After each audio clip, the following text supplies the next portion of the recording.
ঘূর্ণিঝড় আম্ফানের থেকেও প্রচণ্ড শক্তিশালী রূপ নিয়ে এবার পশ্চিমবঙ্গ উপকূলের দিকে এগিয়ে আসছে ভয়ঙ্কর শক্তিশালী ঘূর্ণিঝড় রিমাল।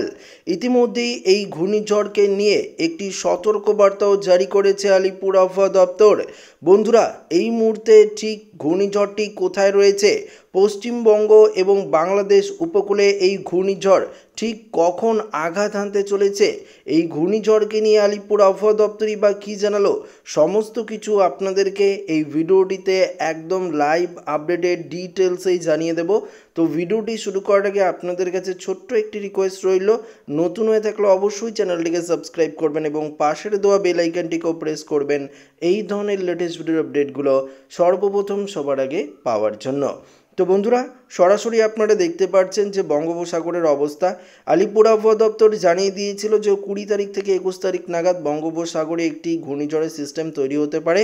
সেই অনুযায়ী আমরা দেখতে পাচ্ছি সরাসরি যে বঙ্গোপসাগরে প্রচণ্ড পরিমাণে শক্তিশালী রূপ নিয়ে পোর্ট ব্লেয়ারের কাছে, ঠিক পোর্ট ব্লেয়ারের কাছে ঘূর্ণিঝড় রিমাল তৈরি হচ্ছে। ঠিক ঘূর্ণিঝড় আমফান যে জায়গাটিতে তৈরি হয়েছিল, এই জায়গাটিতেই তৈরি হচ্ছে ঘূর্ণিঝড় রিমাল। অর্থাৎ আবহাওয়া দপ্তরদের যা পূর্বাভাস সেই অনুযায়ী আপনাদেরকে জানাচ্ছি, ঘূর্ণিঝড় আমফানের পথ অনুসরণ করেই এই ঘূর্ণিঝড় রিমাল কিন্তু এগিয়ে আসছে। আপনাদের হয়তো প্রত্যেকেরই মনে আছে ঘূর্ণিঝড় আমফান 20 তারিখেই অর্থাৎ 20 মে 2020-তে আছড়ে পড়েছিল পশ্চিমবঙ্গ উপকূলে, প্রচুর পরিমাণে ক্ষয়ক্ষতি হয়েছিল। ঠিক একই পথেই এগোচ্ছে ঘূর্ণিঝড় রিমাল। এখন দেখার বিষয় এটা কোন উপকূলে আছড়ে পড়ে, পশ্চিমবঙ্গ না বাংলাদেশ। তো বন্ধুরা, ঘূর্ণিঝড় রিমাল নিয়ে আরও ডিটেলস আপনাদেরকে জানাবো।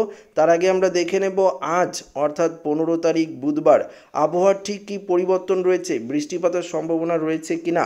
আমরা সরাসরি আপনাদেরকে একদম লাইভে দেখিয়ে দেব যে বৃষ্টিপাতের কোনো রকম সতর্কতা রয়েছে কিনা।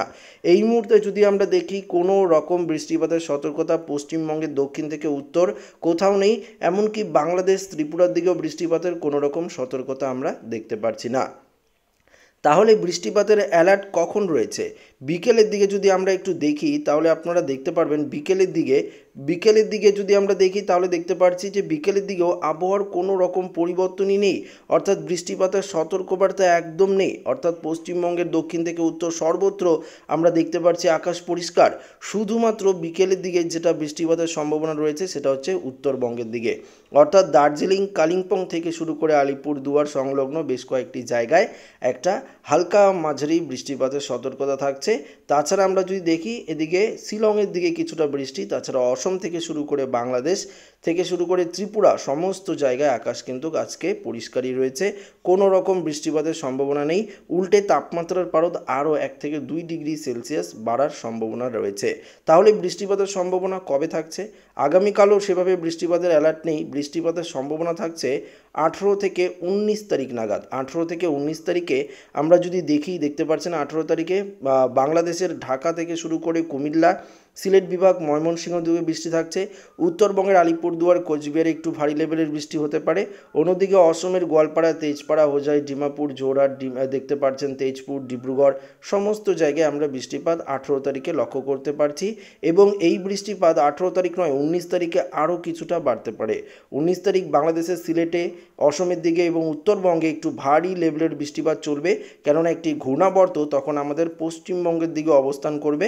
তখন একটা দুমকা ঝোড়ো হাওয়াও কিন্তু বয়ে যাবে, প্রায় 50-60 কিলোমিটার গতিবেগে পশ্চিমবঙ্গের দিকে একটা দমকা ঝোড়ো হাওয়া বইবে।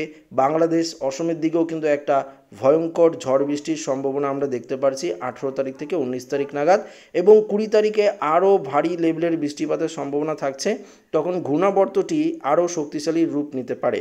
আপনাদেরকে দেখাচ্ছি ঘূর্ণাবর্তের যে অবস্থান দেখতে পাচ্ছেন, যে ঠিক আমরা দেখতে পাচ্ছি যে এখানে মালদা থেকে শুরু করে দেখতে পাচ্ছি যে বীরভূম এবং মুর্শিদাবাদের দিকে এই ঘূর্ণাবর্তটি অবস্থান করছে। এর জেরে আমরা উত্তরবঙ্গের দিকে এবং সমুদ্রের দিকে পশ্চিমবঙ্গের উপকূলের জেলাগুলিতে একটা দমকা ঝোড়ো হাওয়া লক্ষ্য করতে পারবো। দেখতে পাচ্ছেন যে এই হাওয়ার গতিবেগ যদি আমরা দেখি দক্ষিণবঙ্গে দেখতে পারবেন যে কত কিলোমিটার হতে পারে।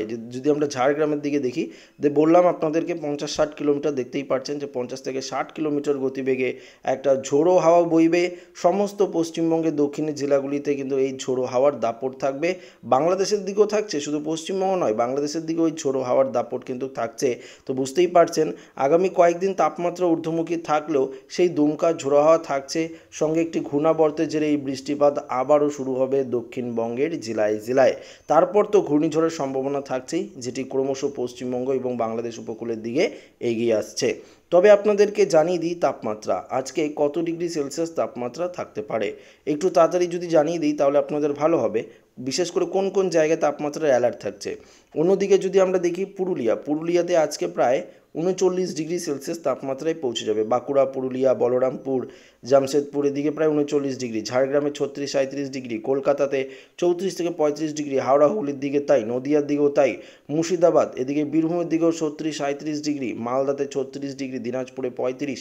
উত্তরবঙ্গের তাপমাত্রা ঊর্ধ্বমুখী রয়েছে, প্রায় 34, 35, 36 ডিগ্রি সেলসিয়াস তাপমাত্রা রয়েছে উত্তরবঙ্গে।